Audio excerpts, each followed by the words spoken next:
पहले जन्म में राजकुमार और दासी राजकुमार आरव और दासी सिया का प्रेम अधूरा रह गया क्योंकि समाज ने उनके प्यार को मान्यता नहीं दी। राजा ने सिया को मौत की सजा दे दी और आरव ने अपने प्राण त्याग दिए, वचन दिया कि अगले जन्म में भी फिर मिलेंगे।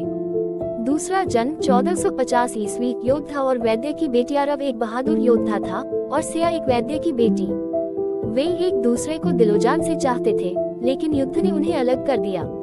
आरव लड़ाई में मारा गया और सिया ने उसकी प्रतीक्षा में प्राण त्याग दिए। तीसरा जन्म 1750 ईस्वी। कवि और नर्तकी। आरव एक प्रसिद्ध कवि था और सिया एक दरबार की नर्तकी। वे एक दूसरे से प्रेम करते थे, लेकिन समाज ने उनके रिश्ते को अस्वीकार कर दिया। सिया को जहर देकर मार दिया गया और आरव ने उसी रात आत्महत्या कर ली। चौथा जन्म 1920 ईस्वी। क्रांतिकारी और डॉक्टर। आरव एक स्वतंत्रता सेनानी था और सिया एक डॉक्टर जो उसकी देखभाल करती थी। उनका प्रेम खिलने से पहले ही अंग्रेजों ने आरव को फांसी दे दी। सिया ने खुद को देश सेवा में समर्पित कर दिया और अविवाहित रह गई। पांचवा जन्म 1975 ईस्वी। लेखक और पत्रकार। इस जन्म में वे लेखक और पत्रकार बने, लेकिन हालातों ने उन्हें फिर जुदा कर दिया। उनकी शादी अलग अलग लोगों से हो गई, लेकिन दिलों में प्यार जिंदा रहा। जीवन भर वे एक दूसरे को खोजते रहे, परंतु नियति ने फिर उन्हें मिलने नहीं दिया। छठा जन्म 2000 ईस्वी। कॉलेज के प्रेमी।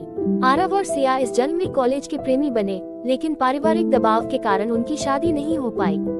सिया की शादी किसी और से हो गई और आरव विदेश चला गया। वे एक दूसरे को भूल नहीं पाए, लेकिन जीवन ने उन्हें कभी मिलने का अवसर नहीं दिया। सातवां जन्म 2025 ईस्वी। अधूरा प्यार पूरा होगा। इस बार आरव और सिया एक ही शहर में रहते हैं, लेकिन उन्हें अपने पिछले जन्मों की याद नहीं है। वे अनजाने में एक दूसरे की ओर आकर्षित होते हैं। हर बार की तरह मुश्किलें आती हैं, परिवार, समाज और परिस्थितियां। लेकिन इस बार क्या वे अपने प्यार को मुकाम तक पहुंचा पाएंगे? अंतिम मोड़। क्या इस जन्म में वे अपने प्यार को जीत पाएंगे या फिर नियति एक बार फिर उन्हें अलग कर देगी?